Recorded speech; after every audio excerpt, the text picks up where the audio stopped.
Namaste. Welcome to Buddha's teaching.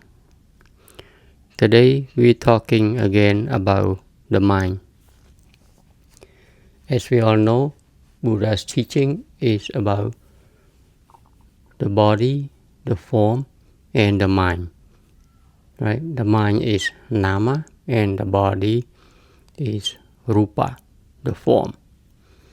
And sometimes we look at it at a different way. We call the five aggregates, which is form also is the same form, body, and the other four aggregates are the feeling, perception, mental formation, and consciousness. So here we go again. Let's talk about the mind. And we are getting a little deeper and deeper every session that we do. Okay, so a lot of the materials that I'm gonna go over in this particular episode here is gonna be a little bit deep for a lot of people. And if you are new, then you just hold on, or after this you can go look at the earlier lessons. So the mind.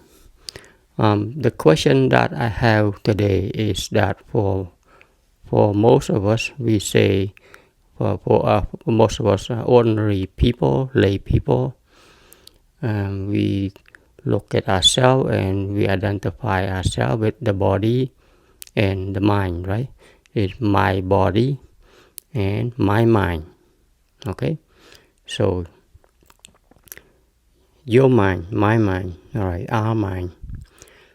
So the question here is this: the so-called mind that we refer to. Okay, the mind that right now you are aware, you are listening, you are watching, and all that, because now you are conscious, right?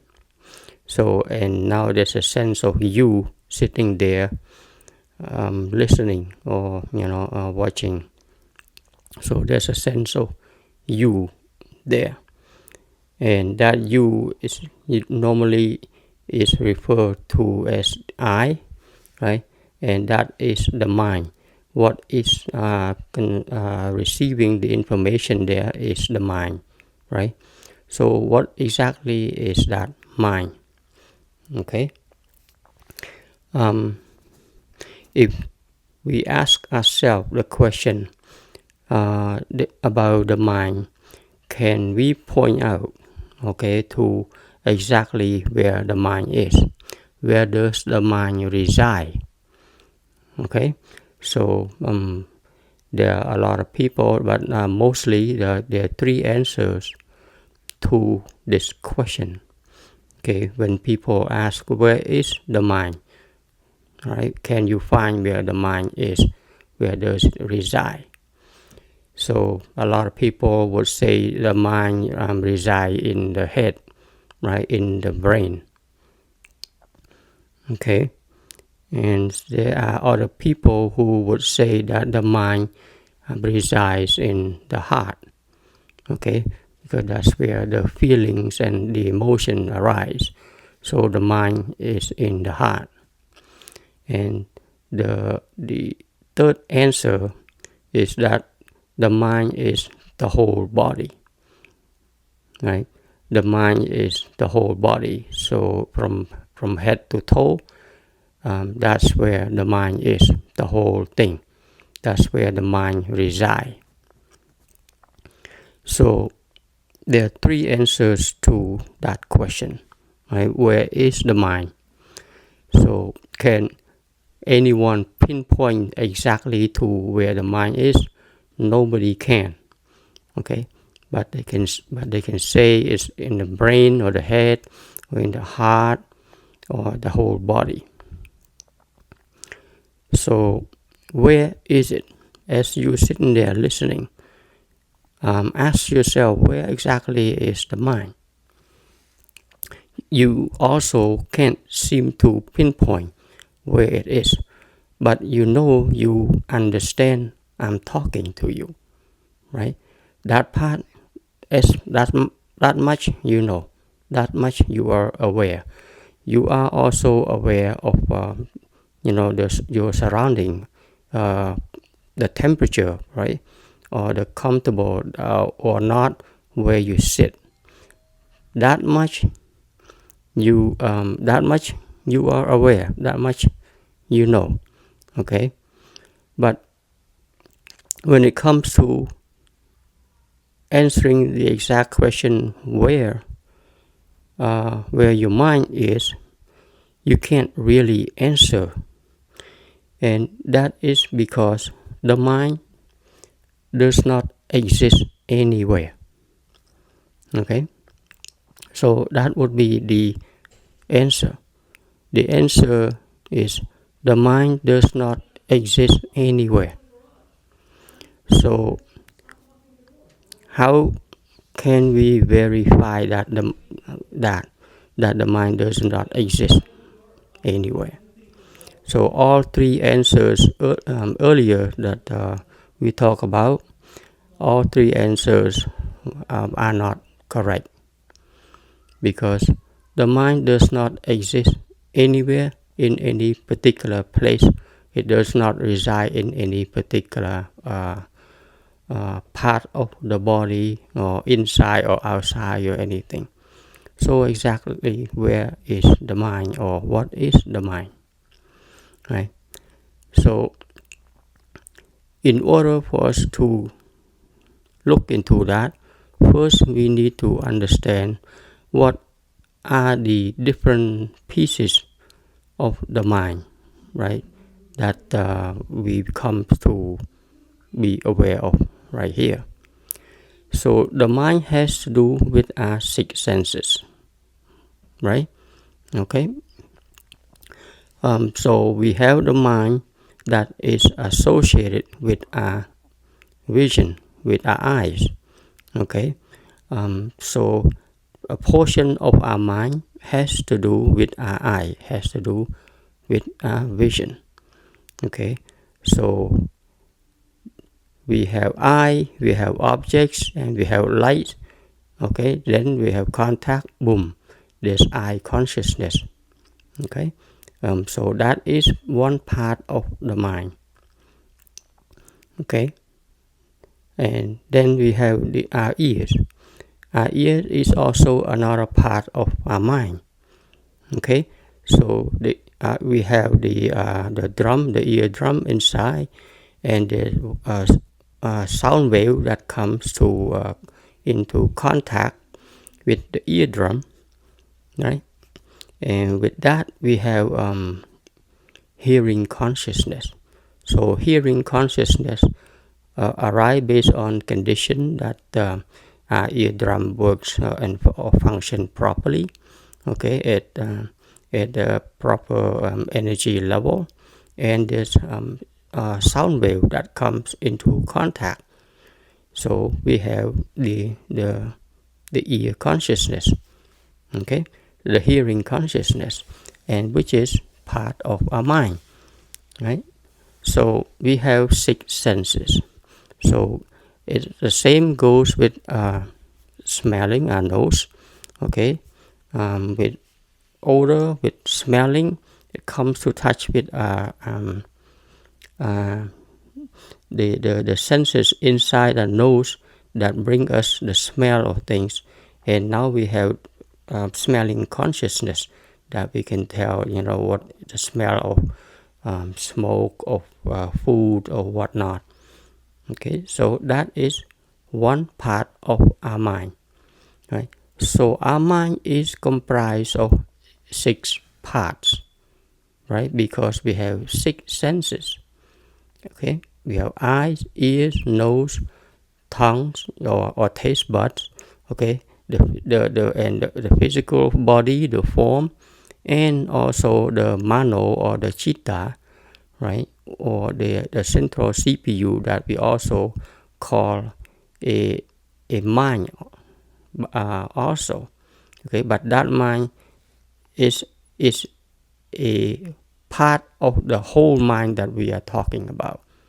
Okay, so I know this is probably a little bit confusing, okay, because that's the sixth sense, which is I always refer to as central CPU, where it generates feelings and emotion and all that, okay, and that would be sixth sense, okay, which is we call our mind also, and that is a part of the whole picture of the mind itself.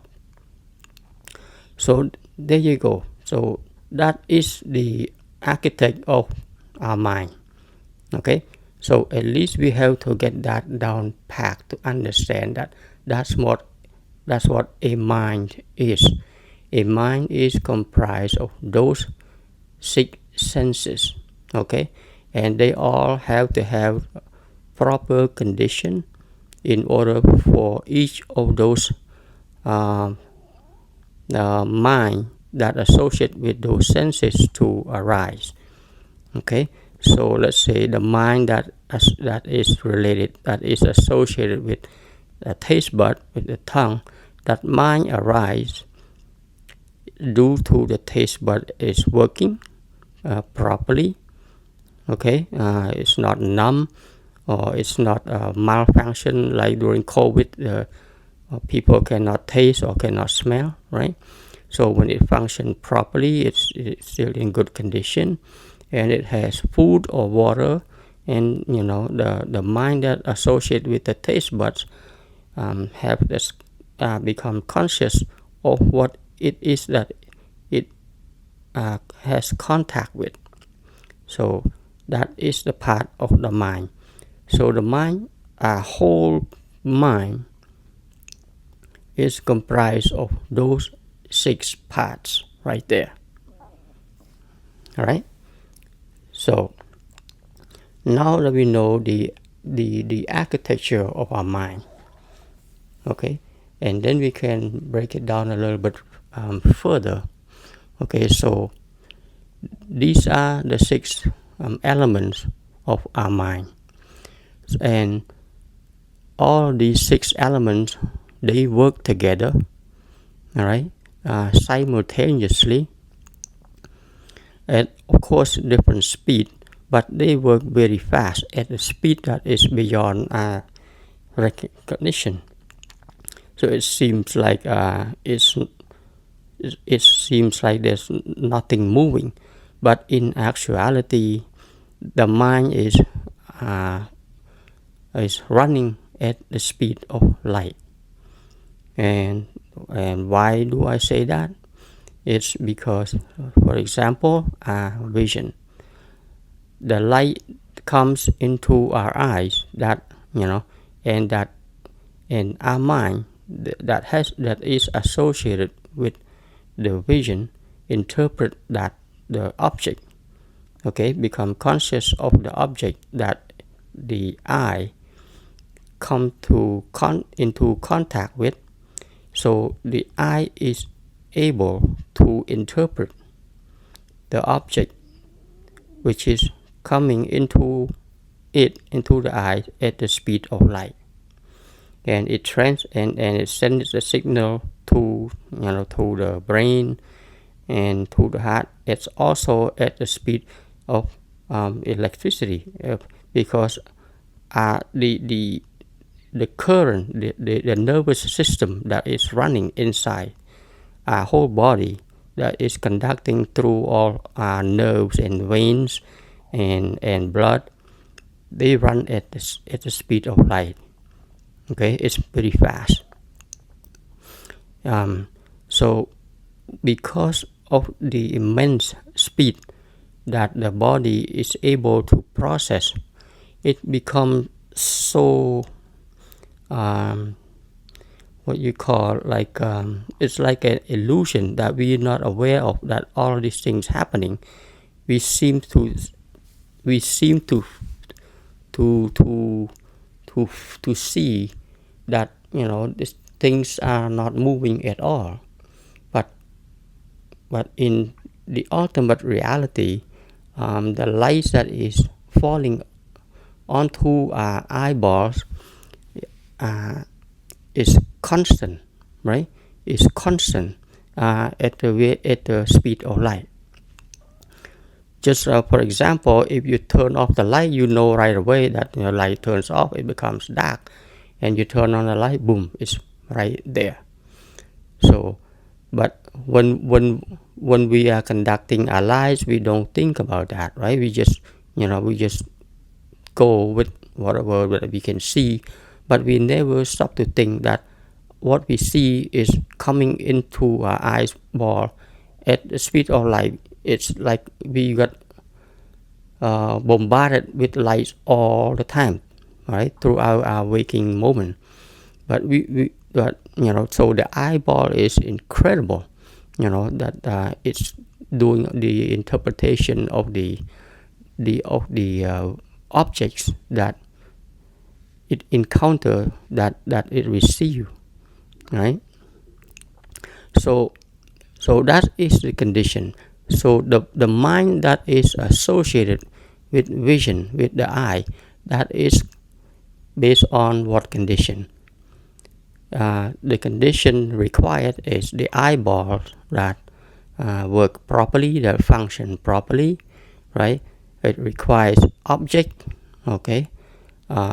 In order for it to see, it has to be some kind of object, and then there has to be light.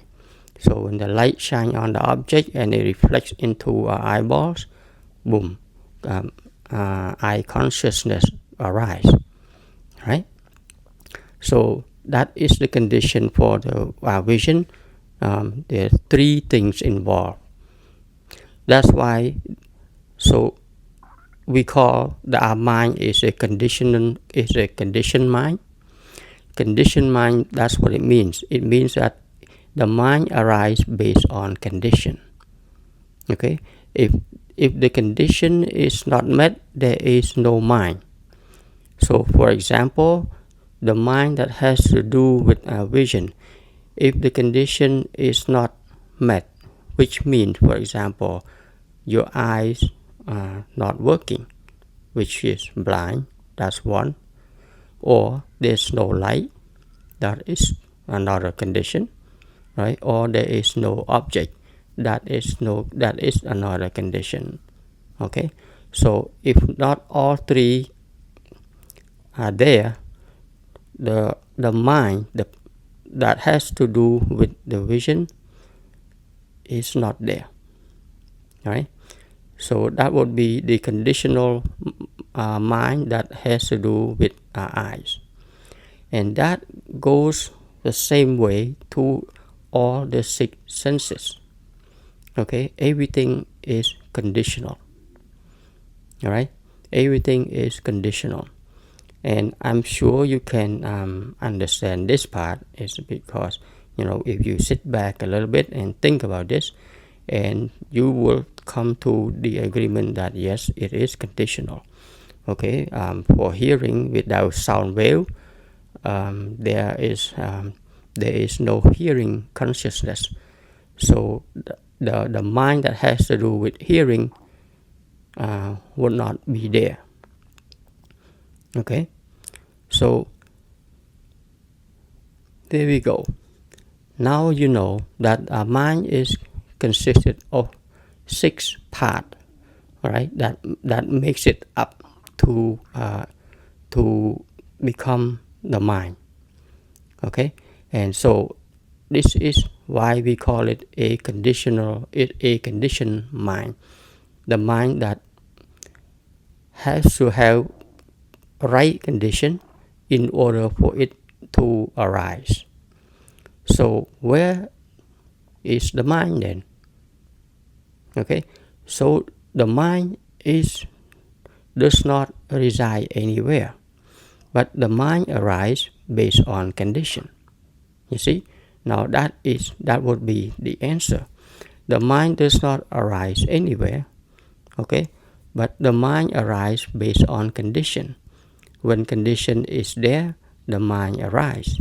The mind is become consciousness arise based on the different condition that is met, right, through six senses. If any condition that of any one of our six senses is not met, then that particular mind is not there. Okay, so think about that. So does the mind, so now that we sort of, I hope, get the idea of, okay, so the mind is not really anywhere. Okay, the mind is not something that exists by itself. Okay, so the mind is a conditioned phenomenon.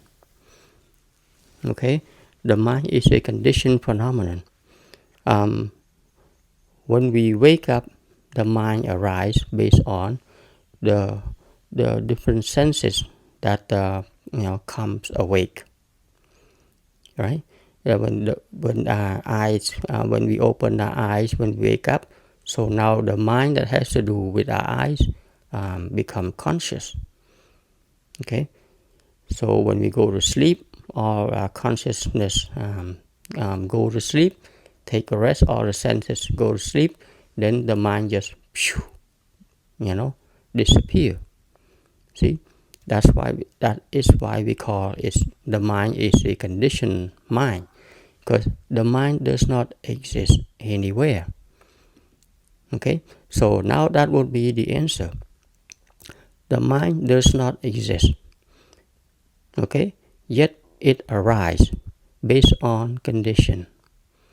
Okay, so your mind, my mind, as you sit there listening, you become aware of it because your eardrum is working and there is sound wave hitting your eardrums. Okay, so your mind that is associated with hearing arise, and the mind become conscious of the sound wave. Right? So that's what the mind is. The mind just arises based on condition. So there is no fixed point or an entity that we can point to anywhere in our body or in our head or in our heart or anything that's what the mind looks like. It's not like that. The mind is just a conditioned phenomenon. So it's an energy, okay, that keeps changing, that keeps evolving from one nanosecond to the next. Okay, the mind is a changing phenomenon. Okay, so can you say that we usually, a lot of people, we usually refer to our mind, to that my mind or your mind. But now if you sit back and think about it, if there is a mind that belongs to you, okay, so there has to be you, and there has to be a mind somewhere that belongs to you, right?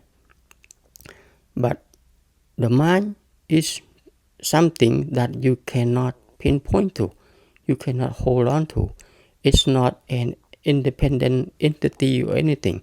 The mind is just a changing phenomenon based on condition.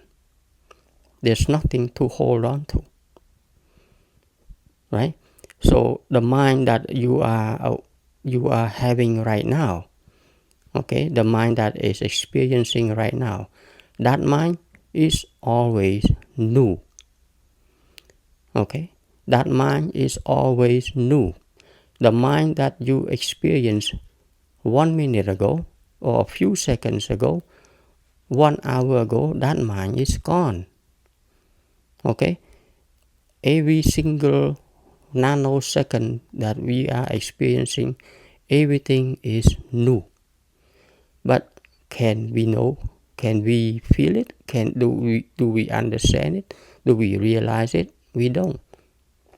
Right now you're sitting there, you feel like nothing changed, right? That you are sitting in the same place that has been there for whatever, or you've been in the house, or you're okay in the house, or whatever, right? Where you sit, the chair, your bed, your car, it seems like it's nothing new. But in actuality, everything that you are experiencing right now is new all the time, right? Because the mind changes all the time at speed of light, of course. But when I'm talking speed of light, it has to do with our vision. But with the sound, of course, it's the speed of sound. All right. So all of our six senses, they operate at different speeds. Okay, they don't operate at the same speed. But the fastest one is our eye. That is the speed of light. So now we can understand. We can say that the mind, that is the so-called my mind, that mind doesn't really exist in and of itself. Okay? That mind does not exist in and of itself. But that mind is an ever evolving phenomenon of the condition, of all the proper condition of phenomenon that our six senses experiencing. That's it. I know that's a whole bunch. That's a heavy or a big word in a way. That is kind of you have to grasp onto it. So the mind is that. The mind is a changing, a evolving phenomenon of experiences by the six senses, okay, based on proper condition, and it's evolving, it's changing ever endlessly, day in and day out, night in and night out, without us realizing it. And because of this phenomenon that is taking place so fast, beyond our ability to comprehend, we take it as an I. We take it as something solid in a way. We take it as something that does not change. Okay, that seems to be the same, right? You're sitting there at your table, the table is still the same, right? Or your relatives, your friends, your co-workers, everything, your dogs, your pet, everything seems the same. But the ultimate truth of everything is that things are always new, are always changing, and nothing is of itself. Everything is just a changing phenomenon, and it goes through the six senses and the experiences that is based on the proper condition. Okay, I know there's a lot that I'm trying to put it together, but so the point that we are trying to make today to for us to get across is that when it comes to the mind, that we say our mind, your mind, my mind, and where there's the mind, now we get to understand that the mind does not exist in and of itself. So what we are experiencing right now is an incredible phenomenon through consciousness. Okay, the consciousness of our six senses, that the six senses become conscious based on the proper condition, and the mind arise, and that's all there is to it. Okay, and that's all there is to it. So that mind does not belong to anything, and there is nothing belongs to anything. It does nothing belongs to the mind, and the mind does not belong to anything. But for conversation's sake, when the body is alive, is running, has energy, living on this planet, we have to use words to refer to certain things, to each other, and all that. So therefore, there's a word that we use as a point of reference, like I, you, me, and all that. But don't get confused. Okay, don't get solidified with those words. Those are just words. They are labeled for us to use for reference. But the real truth of it is that there's no I, there's no mind. Okay, it's just a always changing phenomenon. Okay, that the mind is experiencing. That's all to do it.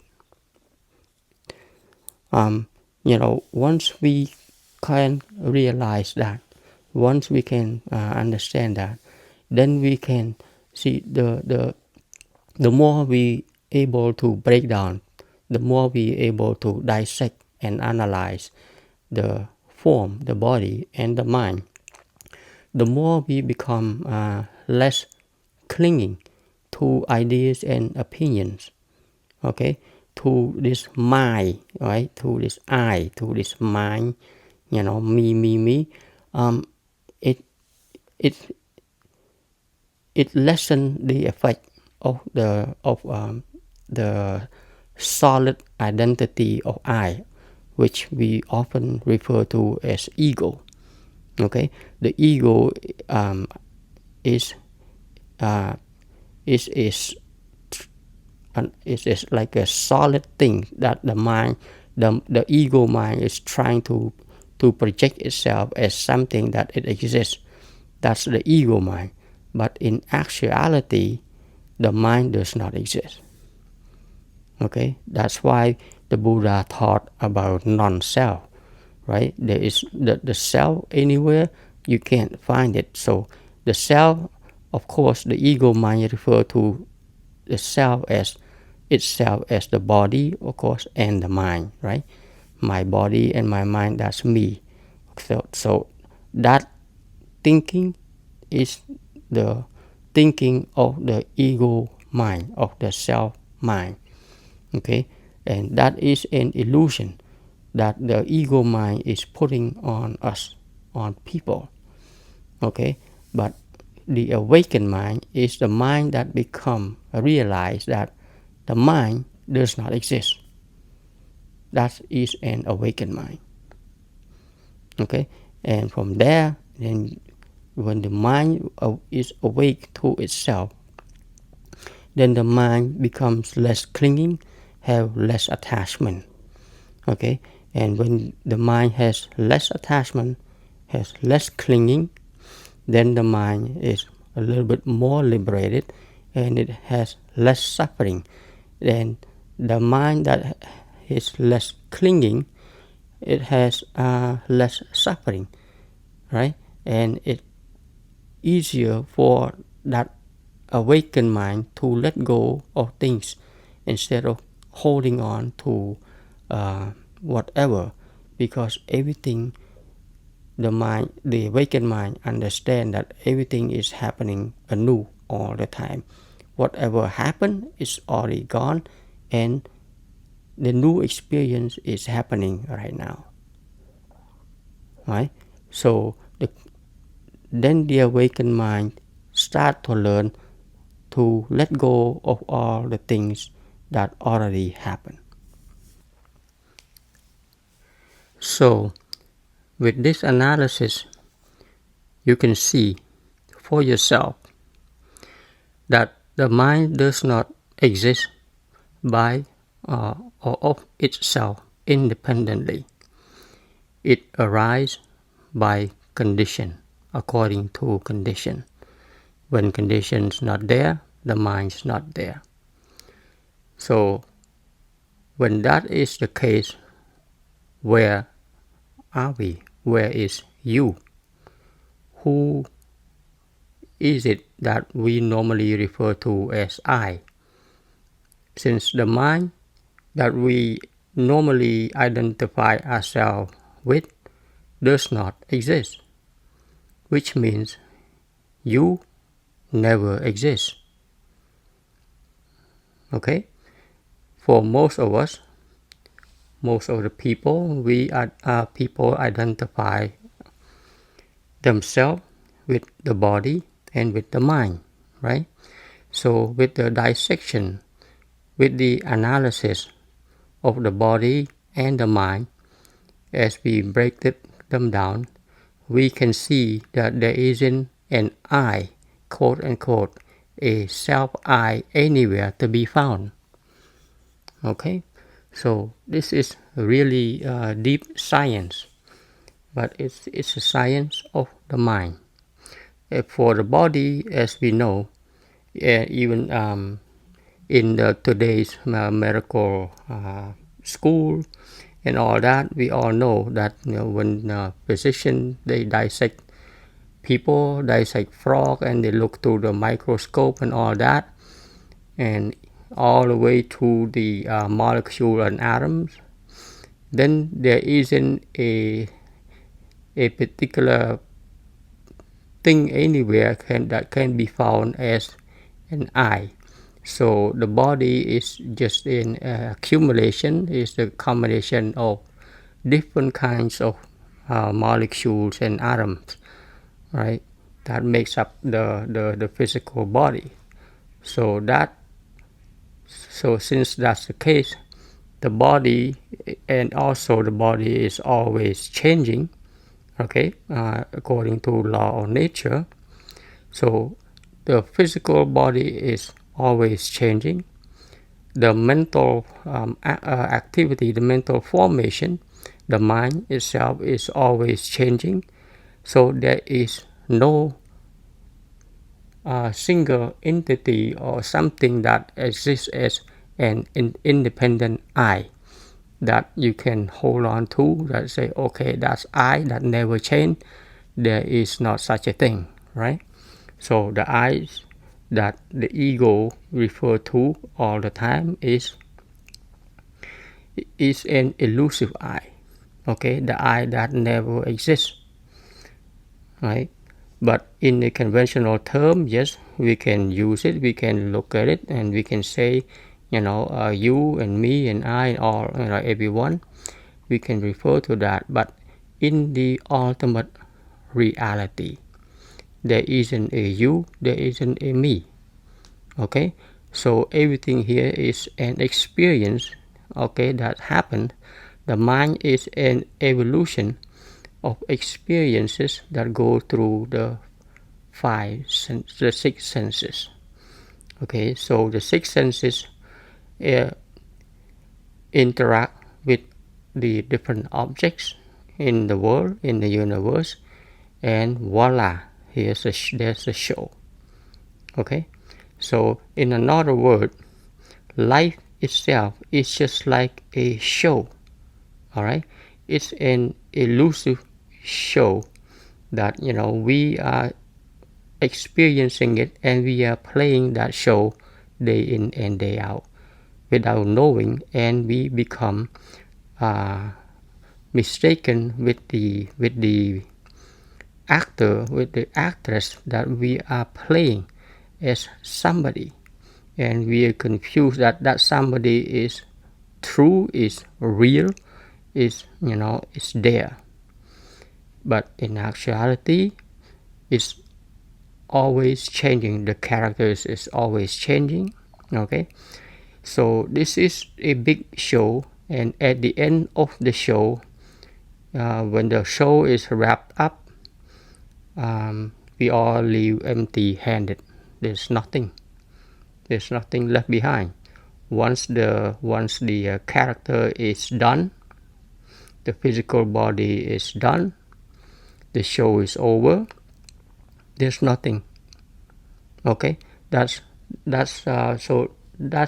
where the phrase we come empty-handed and we also leave empty-handed, that's what it means. There isn't anything that we bring into this world, and there isn't anything that we would take with us from this world. Nothing. Everything remains here. So there you go. That's the mind. I have a little analogy of the mind that I just talk about here. It's not 100%, but it's close. Look outside. Okay, if it is the daytime where you're at, so you look out there, look into the sky. Okay, you see the tree, you see the house, you see the animals, the skies, and all that, right? But do you see the light? It is because the light that we can see, right?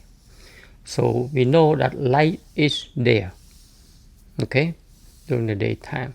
So at nighttime, if you're in the nighttime, well, there's light inside the house, okay, from the lamp and from the candlelight and all that.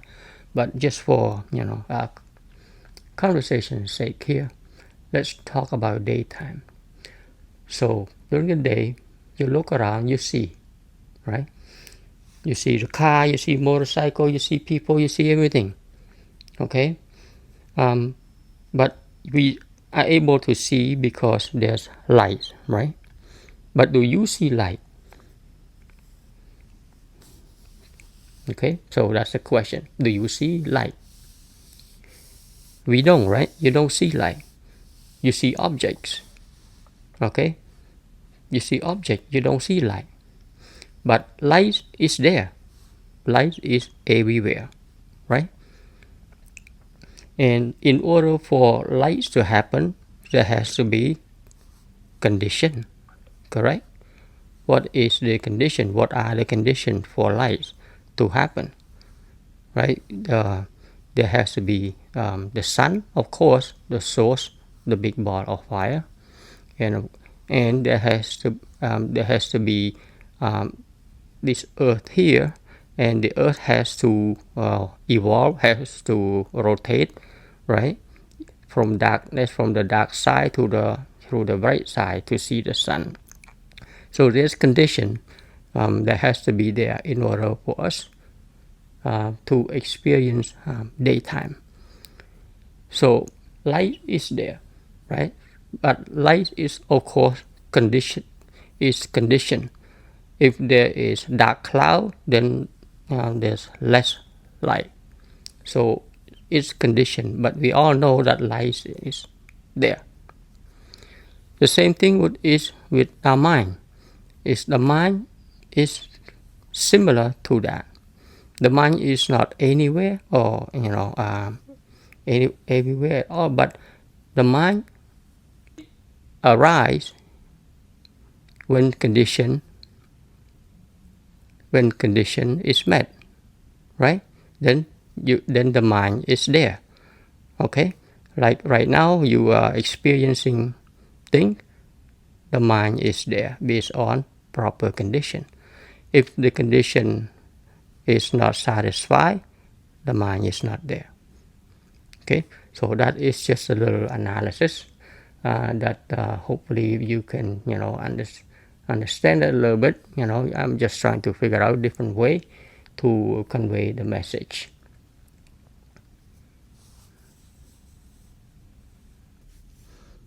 All right, so that is the message I like to convey today. Right, the mind, your mind, my mind. Where is that mind? The mind that is conditioned. Okay, based on condition. Once the condition is not there, then the mind is not there.